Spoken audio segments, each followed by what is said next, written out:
भाजपा सांसद कंगना रनौत के जेन जी संबंधी बयान को लेकर भोपाल में सियासत गर्मा गई। प्रदेश कांग्रेस कार्यालय के बाहर महिला कांग्रेस कार्यकर्ताओं ने विरोध प्रदर्शन करते हुए कंगना रनौत का पुतला फूंका और उनके इस्तीफे की मांग की।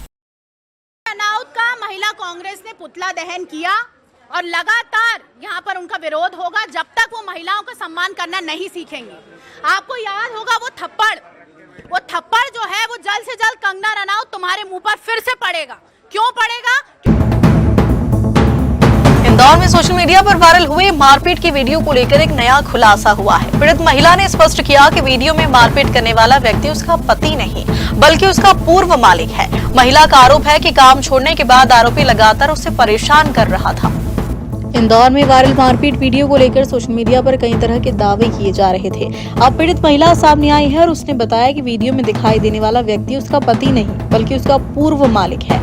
महिला का आरोप है कि नौकरी छोड़ने के बाद आरोपी लगातार उसका पीछा कर रहा था, मारपीट करता था और बदनाम करने की धमकी देता था। उसने सोशल मीडिया पर चल रहे भ्रामक दावों को पूरी तरीके से गलत बताते हुए कहा कि इन अफवाहों से उसकी सामाजिक और पारिवारिक छवि प्रभावित हुई है। पीड़िता ने आरोपी के खिलाफ कड़ी कानूनी कार्रवाई की मांग की है। वहीं पुलिस ने मामले में त्वरित कार्रवाई करते हुए आरोपी को गिरफ्तार कर वैधानिक कार्रवाई शुरू कर दी है। Bureau report, Indore. है उससे मेरा झगड़ा था है ना। एक दो बार मैंने उससे कंप्लेंट डाल दी थी, एक दो बार थाने में कंप्लेंट डाल दी थी।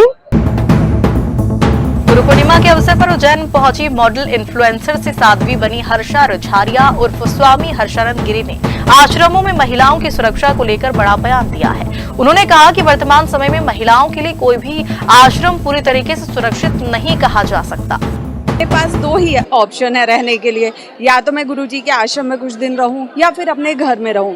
मैं लड़की हूं और आज हमारे देश में लड़कियां समाज में कितनी सुरक्षित है ये मुझसे ज़्यादा आप जानते हैं मीडिया में रहने की वजह से। तो मैं और कहाँ रह सकती हूँ। तो मुझे लगता है कि जब तक मेरा खुद का कोई ठिकाना नहीं होगा तब तक मेरे पास दो ही विकल्प होंगे, या तो मैं गुरुजी के आश्रम में रहूं या तो अपने घर में अपने माता पिता के साथ जहां मैं ज़्यादा सुरक्षित हूँ मैं वहां रहूं। और मुझे लगता है इसमें कोई आपत्ति नहीं होनी चाहिए। उज्जैन नगर निगम आयुक्त अभिलाष मिश्रा ने शुक्रवार को गदा पुलिया से रविशंकर नगर जयसिंहपुरा होते हुए लालपुल ब्रिज रोड तक चले सड़क चौड़ीकरण कार्यों का निरीक्षण किया। इसके साथ ही बाबा महाकाल सवारी मार्ग पर छतरी चौक से ढाबा रोड और हरसिद्धि पाल से रामघाट तक निर्माण कार्यों की समीक्षा की। निरीक्षण के दौरान आयुक्त ने स्पष्ट निर्देश दिए कि सड़क निर्माण के साथ साथ पेयजल व्यवस्था, जल भराव की समस्या, नाली निर्माण और नागरिकों के आवागमन जैसी मूलभूत सुविधाएं किसी भी स्थिति में बाधित नहीं होनी चाहिए। जयसिंहपुरा चौड़ीकरण कार्य में एजेंसी की धीमी गति और लापरवाही पाए जाने पर संबंधित एजेंसी पर 2 लाख रुपए की पेनल्टी लगाने के निर्देश दिए गए। आयुक्त ने अधिकारियों को 7 अगस्त तक पोल शिफ्टिंग, पेयजल लाइन, नाली निर्माण और अन्य शेष कार्य गुणवत्ता के साथ पूरा करने के निर्देश दिए। उन्होंने कहा कि एक तरफ से सड़क निर्माण शीघ्र पूरा कर आवागमन सुचारू किया जाए और निर्माण सामग्री व मलबा तत्काल हटाया जाए। बाबा महाकाल की सवारी को ध्यान में रखते हुए निगम आयुक्त ने पूरे सवारी मार्ग पर विशेष सफाई, जर्जर भवनों की निगरानी और श्रद्धालुओं की सुरक्षा सुनिश्चित करने के निर्देश भी दिए।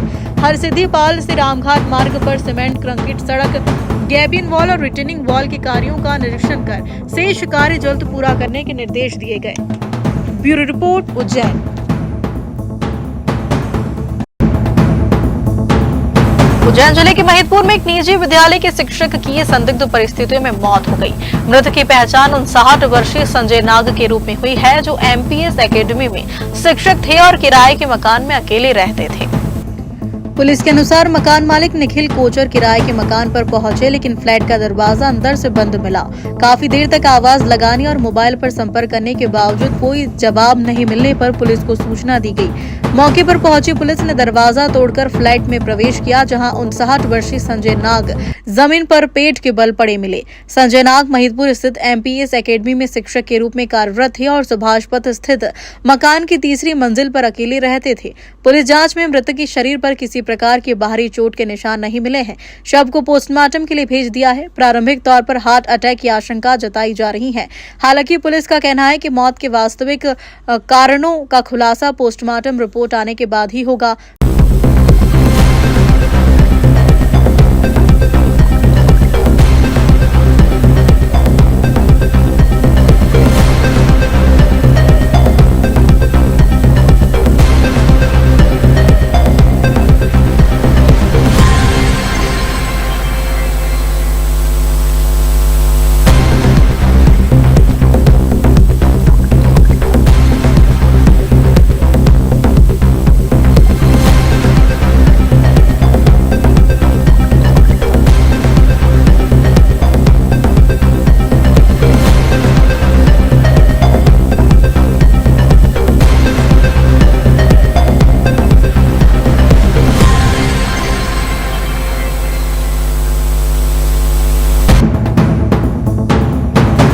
ऐतिहासिक भोजशाला विवाद में सुप्रीम कोर्ट के अंतरिम आदेश के बाद शुक्रवार को सर्वे नंबर 612 की जमीन पर मुस्लिम समाज ने नमाज अदा की। जिला प्रशासन की ओर से दोपहर 1 से 3 बजे तक नमाज की व्यवस्था की गई थी।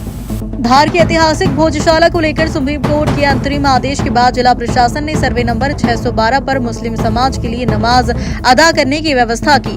दोपहर 1 से 3 बजे तक निर्धारित समय के दौरान करीब 2:30 बजे 150 से अधिक नमाजी मौके पर पहुंचे और तेज बारिश के बावजूद नमाज अदा की। नमाज से पहले जिला प्रशासन और मुस्लिम समाज के प्रतिनिधियों के बीच बैठक भी आयोजित की गई थी। सुरक्षा व्यवस्था को देखते हुए भोजशाला परिसर और आसपास के क्षेत्र में बैरिकेडिंग की गई तथा बड़ी संख्या में पुलिस बल तैनात रहा। प्रशासन ने सीसीटीवी और सर्विलांस के माध्यम से भी पूरे क्षेत्र पर नजर बनाए रखी।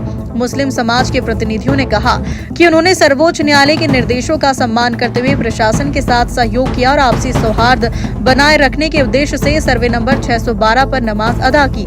वहीं अतिरिक्त पुलिस अधीक्षक विजय डावन ने बताया कि प्रशासन और पुलिस की तैयारी के चलते पूरी प्रक्रिया शांतिपूर्ण रही।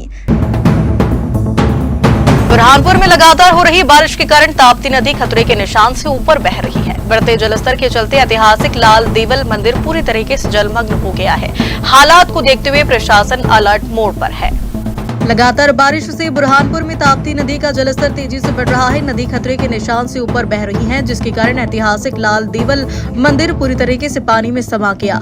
नदी के बढ़ते जलस्तर से निचले इलाकों में रहने वाले लोगों की चिंता बढ़ गई है। स्थिति गंभीरता को देखते हुए प्रशासन पूरी तरीके से सतर्क है।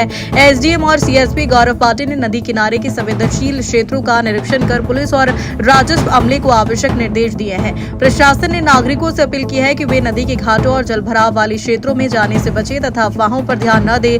स्थानीय लोग बड़ी संख्या में ताप्ती नदी का उफान देखने पहुंच रहे हैं, लेकिन प्रशासन लगातार लोगों को सुरक्षा नियमों का पालन करने और अनावश्यक जोखिम से बचने की सलाह दे रहा है। यदि बारिश का दौर जारी रहा तो निचले इलाकों में जलभराव की स्थिति और गंभीर हो सकती है।